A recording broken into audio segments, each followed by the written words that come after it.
Hi friends, red chilli సంస్థ నిర్మించిన బక్షక్ నెట్ఫ్లిక్స్లో రిలీజ్ అయింది.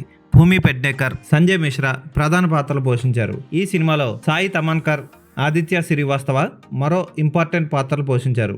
ఈ సినిమా ఎలా ఉందో ఇప్పుడు చూద్దాం. బీహార్లోని ముజాఫర్పూర్ అనే ఊర్లో ఒక అనాథ బాలికల అనాథాశ్రమం ఉంటుంది. ఆ ఆశ్రమంలో భయంకరమైన అకృత్యాలు జరుగుతూ ఉంటాయి. ఆ ఊరి ఎమ్మెల్యే బ్రిజేష్ బాయ్ తన అనుచరులతో కలిపి లోపల అమ్మాయిల్ని శారీరకంగా వేధిస్తూ ఉంటాడు. ఆ ఊర్లో పెద్ద మనుషులు, చివరికి గవర్నమెంట్ అఫీషియల్స్ కూడా తమ కోరికలు తీర్చుకోవడానికి ఈ హాస్టల్లో చిన్న చిన్న పిల్లలతో బలవంతపు శృంగారం చేస్తూ ఉంటారు. శృంగారానికి ఎవరైనా ఒప్పుకోకపోతే వాళ్ళ మర్మావయాల్లో కారం కొట్టి గొంతు నులిమి చంపేస్తూ ఉంటారు. అయితే ముజాఫర్పూర్లో లోకల్ ఛానల్ నడుపుతున్న వైశాలి ఈ ఆడపిల్లల అనాథాశ్రమంలో జరుగుతున్న అకృత్యాలని ఎలా బయటపెట్టింది, ఎమ్మెల్యే నడుపుతున్న ఈ అనాథాశ్రమం వెనక అకృత్యాలని చూస్తూ పోలీసులు, పొలిటీషియన్స్ ఎందుకు ఊరుకున్నారు, వాళ్ళనందరినీ ఎలా బయటికి లాగింది హీరోయిన్ అన్నదే మిగిలిన కథ. 2017లో నిజంగా జరిగిన సంఘటనల ఆధారంగా తీసిన సినిమా. చాలా అద్భుతంగా తీశారు. భయంకరమైన బూత్ సీన్లు పెట్టాల్సిన సీన్లు ఉన్నా సరే దర్శకుడు వాటిని డీసెంట్గా తీశాడు. ఎక్కడా పిచ్చి పిచ్చి ప్రయోగాలు చేయలేదు.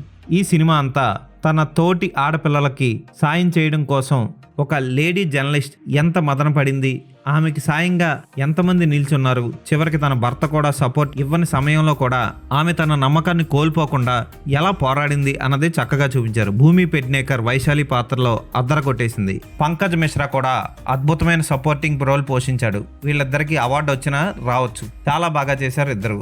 విలన్ గా బ్లాక్ ఫ్రైడే విలన్ చాలా రోజుల తర్వాత మళ్ళీ వచ్చాడు. అతని విలనిజం అదిరిపోతుంది. క్రూరత్వం భయంకరంగా చూపించాడు సినిమాలో. అనాథాశ్రమం లోపల పిల్లలు ఉండే సీన్ చూస్తే మనకి చాలా మనసు బాధ కలిగిస్తుంది. అనాథాశ్రమంలో ఆడపిల్లలు ఒప్పుకోకపోతే వాళ్ళ ముడ్డిలో కారం కొట్టి వాళ్ళ గొంతు నులిమి చంపేసే సీన్లు భయం కలిగిస్తాయి. ఈ డార్క్ థ్రిల్లర్ నిజంగా జరిగిన సంఘటనల ఆధారంగా తీయడం, వాటిని తెర మీద కూడా రియలిస్టిక్ గా చూపించడంలో దర్శకుడు పుల్కిత్ సక్సెస్ అయ్యాడని చెప్పొచ్చు. షారుఖ్ ఖాన్ ఇటువంటి సినిమాని నిర్మించడం అభినందనీయం. ఎక్కడా కూడా కమర్షియల్ ఎలిమెంట్స్ ఉండవు, కానీ కథ చాలా పకడ్బందీగా ఉంటుంది. ఫస్ట్ నుంచి లాస్ట్ వరకు ఇంట్రెస్టింగ్ గా సాగుతుంది. లేడీ పోలీస్ ఆఫీసర్ వచ్చిన తర్వాత ఆమె ఏం చేసింది అన్నది కూడా ఇంట్రెస్టింగ్ గా చూపించాడు దర్శకుడు. క్లైమాక్స్ లో పరులకు మనం సాయం చేస్తున్నామా లేదా అని హీరోయిన్ అడిగే ప్రశ్న మనల్ని ఆలోచింపజేసేలా చేస్తుంది. Photography, background music, colour correction highlights ఈ సినిమాకి. తమ సొంత స్టూడియోలోనే అద్భుతంగా విజువల్ ఎఫెక్ట్స్ చేశారు రెడ్ చిల్లీస్ వారు. కాస్ట్యూమ్ డిజైనింగ్ కూడా బాగుంటుంది. ఒక చిన్న లోకల్ ఛానల్ నిజాన్ని బయట పెట్టడం కోసం నిర్భయంగా ఎలా పోరాడితే ఎలాంటి సక్సెస్ అందుకుందో తెర మీద చక్కగా చూపించారు. వంట పని చేయడానికి వచ్చి ఇరుక్కుపోతానేమో అని భయపడి అనాథాశ్రమంలో జరుగుతున్న చీకటి కోణాలన్నీ చూసిన వంట చేయడానికి వచ్చిన పనిపిల్ల పారిపోయే సన్నివేశం కూడా అదిరిపోతుంది. ఆమె ఆశ్రమంలో జరుగుతున్నవన్నీ ఒక్కొక్కటి చూస్తూ మనకి కూడా చూపిస్తూ ఉంటే మనకి గుండె గుబ్బేలంటుంది. అందరూ మంచి పర్ఫార్మెన్స్లు ఇచ్చారు. భూమి పెడ్నేకర్ నటన ఈ సినిమాకి ప్లస్ పాయింట్. స్క్రీన్ ప్లే కూడా ఎక్కడా బోర్ కొట్టించదు. సిర్ఫ్ ఏక్ బందా కాఫీ హే అనే సినిమా ఎంత బాగుంటుందో ఈ సినిమా కూడా అంతే బాగుంటుంది. అస్సలు మిస్ కాకండి. ఈ సినిమాకి నేను ఇచ్చే రేటింగ్ 4/5.